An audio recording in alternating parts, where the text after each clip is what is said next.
Oi, meu nome é Lucimar e o nosso assunto hoje é: posso todas as coisas naquele que me fortalece. Deus sempre planeja tudo. Ele nunca é pego de surpresa por algum acontecimento mundial, que para o homem é novidade. Pela onisciência, pela onipresença, pela onipotência, ele já sabe antecipadamente de tudo o que vai acontecer. Deus sempre planeja, e ele planeja para ter o controle de tudo e de todos. Ele tem o controle do nosso passado, ele tem o controle do nosso presente, ele tem o controle do nosso futuro. Deus nunca é pego de surpresa.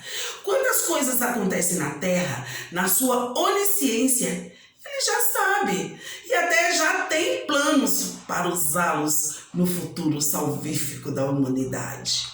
A nossa dúvida é: se ele é onisciente, se ele é onipotente, se ele é onipresente, por que ele não impede as grandes tragédias? Porque ele não impede as pequenas tragédias. Se bem que tragédias é sempre grande para quem as vive. A nossa resposta é: Deus não muda seus princípios. Se ele falou, ele vai cumprir. E quando Deus criou o homem, ele o dotou de livre-arbítrio. Ele o encheu de vontades, ele o encheu de desejos, ele o encheu de hormônios que o faria desejar as coisas boas. Mas o homem, por sua livre e espontânea vontade, resolveu entregar seus desejos, resolveu entregar suas vontades nas mãos do diabo. E Deus não obriga ninguém a ficar do lado dele. Quando Deus criou o homem, ele deu tudo de bom para ele e o deixou decidir de que lado ele queria ficar. E Adão, infelizmente, resolveu desobedecer a Deus e ficar do lado do mal.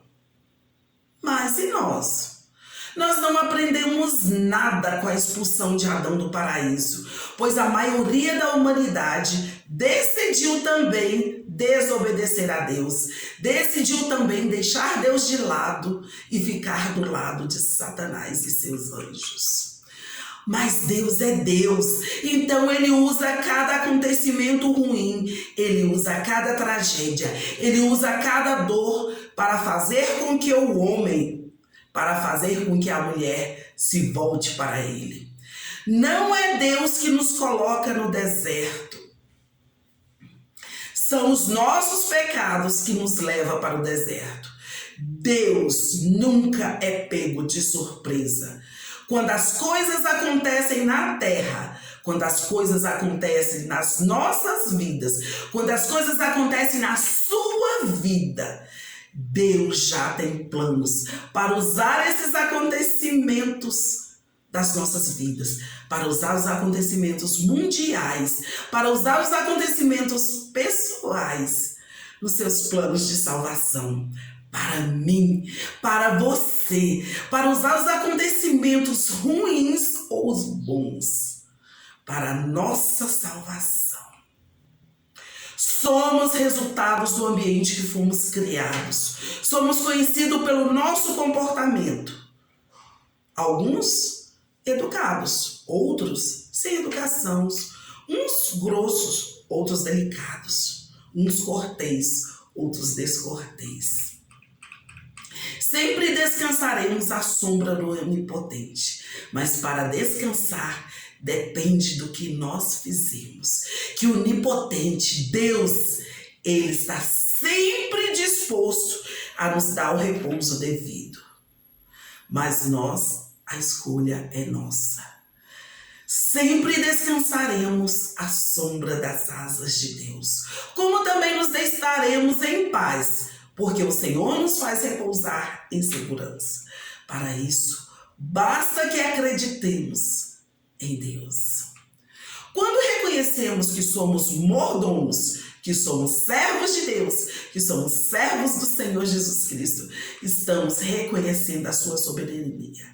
E todo mundo que reconhece que tem um rei, que tem um Senhor em vida, o obedece. Se somos fiéis no que Deus nos dá, Ele nos colocará muito mais nas nossas mãos. Seremos servos bons e fiéis. Se não obedecermos, seremos servos ruins e infiéis.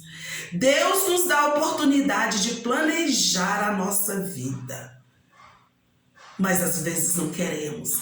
Às vezes deixamos a vida nos levar.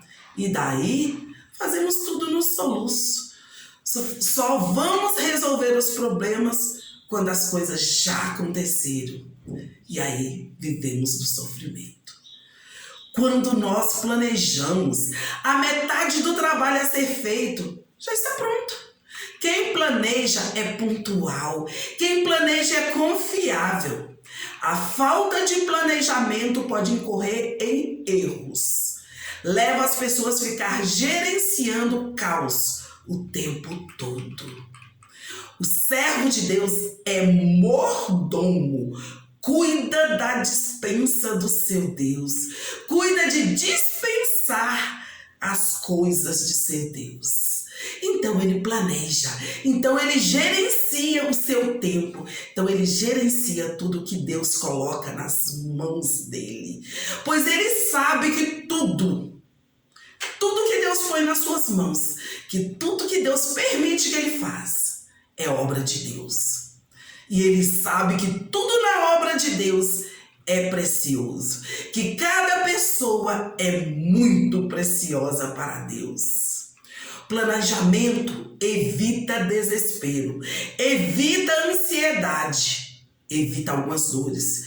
Pois mesmo o homem mais forte, um dia vai sofrer uma dor. E todo homem, por mais forte que seja, na hora da dor, por mais incrédulo que seja, na hora da dor, por mais ateu que seja, na hora da dor, vai gritar por Deus. Um grande homem da Bíblia foi Moisés. Ele comandava um grande povo, o povo de Israel. Ele conversava com Deus pessoalmente. Para isso, a vida dele foi toda planejada por Deus. Deus o preparou. Ele aprendeu a comandar pessoas, sendo príncipe no Egito. Como príncipe, ele aprendeu tática de guerra. Como príncipe, ele aprendeu a controlar pessoas. Como príncipe, ele aprendeu a controlar finanças.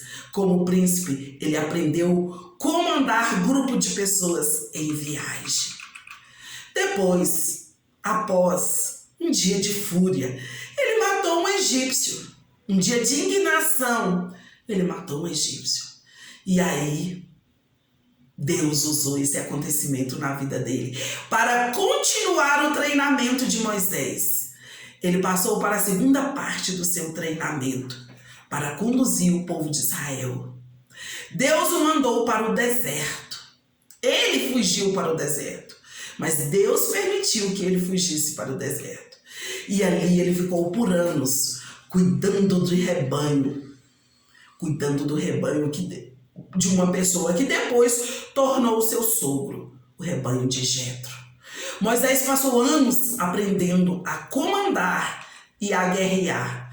Depois passou anos no deserto, cuidando do rebanho, aprendendo a ser manso, pois pastores devem tratar seu rebanho com mansidão. O deserto esvazia o nosso eu, mostra nossas fraquezas e nos faz reconhecer a soberania de Deus. No palácio, Moisés tinha festas. No palácio, Moisés tinha multidão de pessoas. No palácio, Moisés tinha muitos criados. No palácio, Moisés tinha proteção. No palácio, Moisés tinha fartura. No palácio, Moisés tinha luxo. No deserto, ele tinha silêncio. No deserto, ele tinha solidão. No deserto, ele tinha escassez de alimento.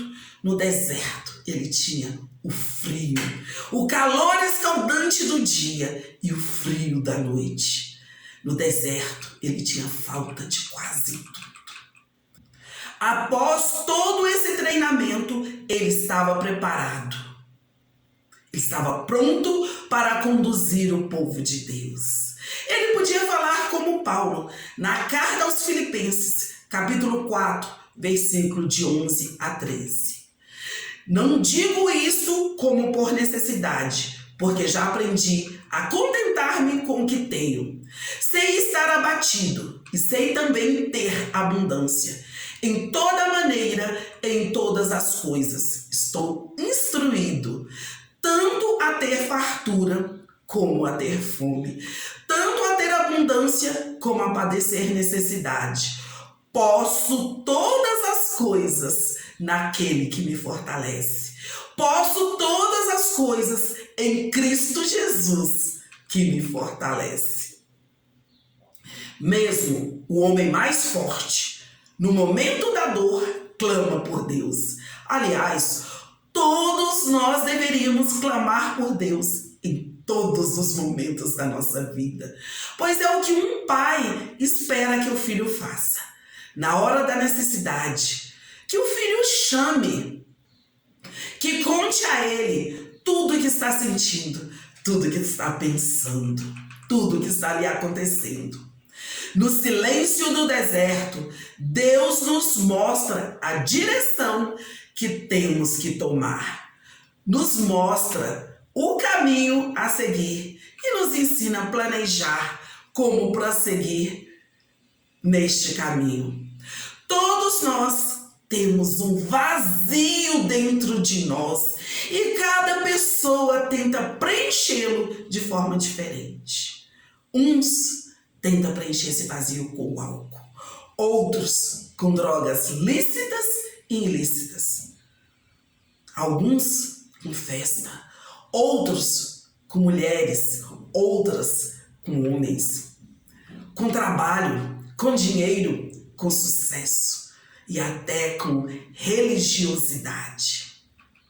Tudo isso funciona por um tempo, mas quando acaba, abre um buraco existencial ainda maior, levando alguns a dar cabo da própria vida, ou pelo menos desejar ardentemente a morte. Esse é o drama de cada homem. Esse é o drama de cada mulher. Um vazio enorme criado pelo próprio Deus dentro do homem. No momento da criação. Um local que Deus mesmo fez com as próprias mãos e deixou para ele habitar dentro de cada homem, dentro de cada mulher. Esse vazio é do tamanho de Deus. Foi feito por ele. Foi feito para o seu filho, Jesus. Isso mesmo. Filho de Deus. Só Jesus Cristo preenche esse vazio no nosso coração. Só Jesus Cristo preenche esse vazio na nossa mente. Deus deixou uma única opção ao homem. Deus deixou uma única opção à mulher: aceitar Jesus Cristo como único e suficiente Salvador. Pois o vazio do homem só cabe Jesus. Ninguém mais, nada mais. E esse vazio é a morada do Espírito Santo de Deus dentro de nós. Pois quando Jesus subiu aos céus, ele falou: eu vou deixar para vocês um Consolador e ele morará dentro de vocês. E esse Consolador os ajudará nos dias tristes, nos dias felizes. Ele estará sempre com vocês. Ele será a sua força. Ele será o seu consolo. Ele será tudo na vida de vocês. A outra opção que o homem tem é tentar inutilmente preencher o vazio com qualquer outra coisa. Uns preenchem com santos, Outros com a religiosidade, com bens materiais, com carros, com carrões, mansões, com obras de caridade, com autoflagelação. Cada religião é uma forma de preencher o vazio. Cada religião oferece uma forma para se preencher esse vazio. Cada religião tem uma receita de como preencher o vazio. Todas sem sucesso. Pois o vazio só é preenchido por Jesus Cristo. E Jesus Cristo não é uma religião. Ele é Deus. Ele não exige nenhum ritual. Ele não exige nenhum sacrifício. Jesus Cristo já fez o sacrifício completo. Sua morte na cruz foi completa.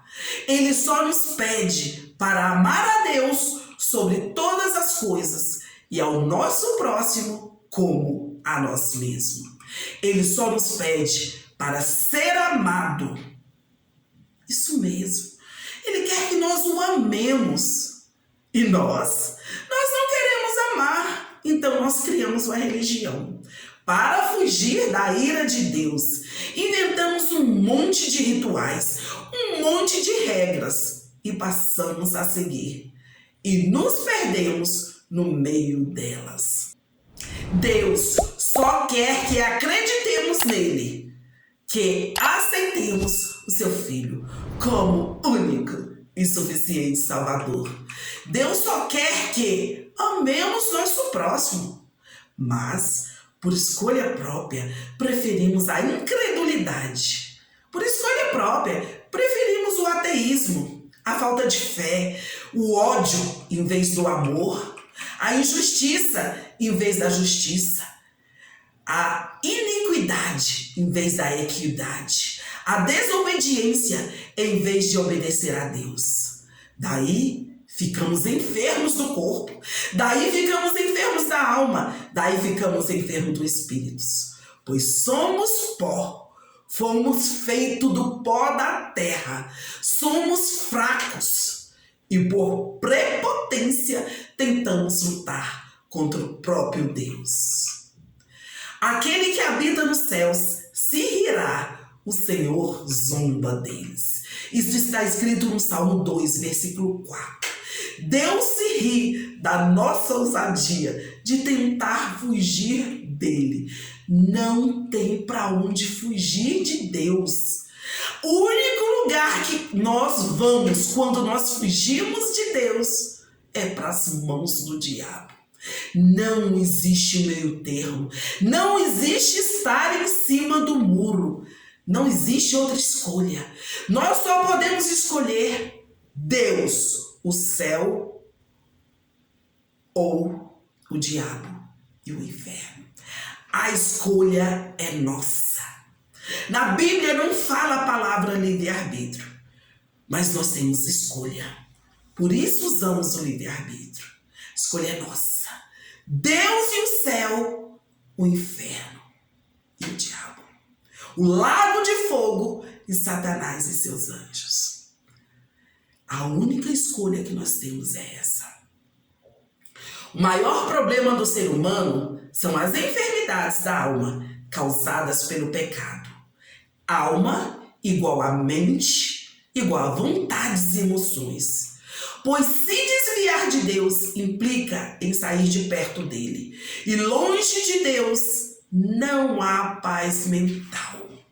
Não existe paz dentro do espírito do ser humano. Então, ele adoece, como o próprio Moisés adoeceu, após matar o egípcio. E foi se esconder no deserto. Como Saulo de Tarso adoeceu, pelo zelo que tinha a palavra de Deus. Zelo esse que o fazia concordar com a morte de cristãos. Doença do espírito, religiosidade que lhe tirava a paz dele e de quem estava perto dele. Por isso que ele disse: sei estar abatido, e sei também ter abundância. Em toda maneira, em todas as coisas, estou instruído, tanto a ter abundância como a padecer necessidade. Posso todas as coisas em Cristo, em Jesus Cristo, pois Ele me fortalece. Sei como é ter uma vida religiosa, como também sei como é ter uma vida após aceitar Jesus Cristo como meu único e suficiente Salvador. Sei ser perseguidor da igreja, como também sei ser perseguido após aceitar Jesus Cristo e ter uma vida com a abundância dele. Pois ninguém que aceita Jesus deixa de ser perseguido. As pessoas que não querem nada com Jesus ficam com inveja, por isso tentam derrubar todo mundo que está no caminho de Deus. Mas Deus nos ensina que Ele nos fortalece, que Ele nos dá vida. Aí nós podemos dizer, podemos todas as coisas por meio daquele que nos fortalece. E quem nos fortalece? Jesus Cristo. Nós dizemos que nós somos frutos do que nós fomos criados. A escolha é nossa. Viver o que foi nos ensinado quando nós éramos crianças. Viver longe de Deus, porque aprendemos a ser assim. A escolha é nossa. Entre os céus, entre viver uma vida com Deus ou viver uma vida cheia de sofrimentos, correndo atrás do prejuízo, porque o único lucro se chama Jesus Cristo. E as pessoas ainda repetem, estou correndo atrás do prejuízo. Meu Deus, o prejuízo foi o que danou com a tua vida. Quando você corre atrás do prejuízo, você corre atrás de acabar com a sua vida. Então vamos correr atrás do lucro. E o lucro se chama Jesus Cristo. Pois quando Ele entra na nossa vida, Ele muda tudo. Ele transforma tudo. O primeiro milagre de Jesus foi transformar em um casamento água em vinho. Ele transformou uma coisa simples e boa, que é a água, numa coisa que simboliza na vida, que simboliza na igreja, que simboliza na Bíblia, alegria. Vinho não quer dizer essa bebida que todos bebem. Na Bíblia significa alegria, a vida com Cristo, cheia de paz, cheia de amor, com lutas, mas com certeza da vitória. Que Deus te conceda a paz.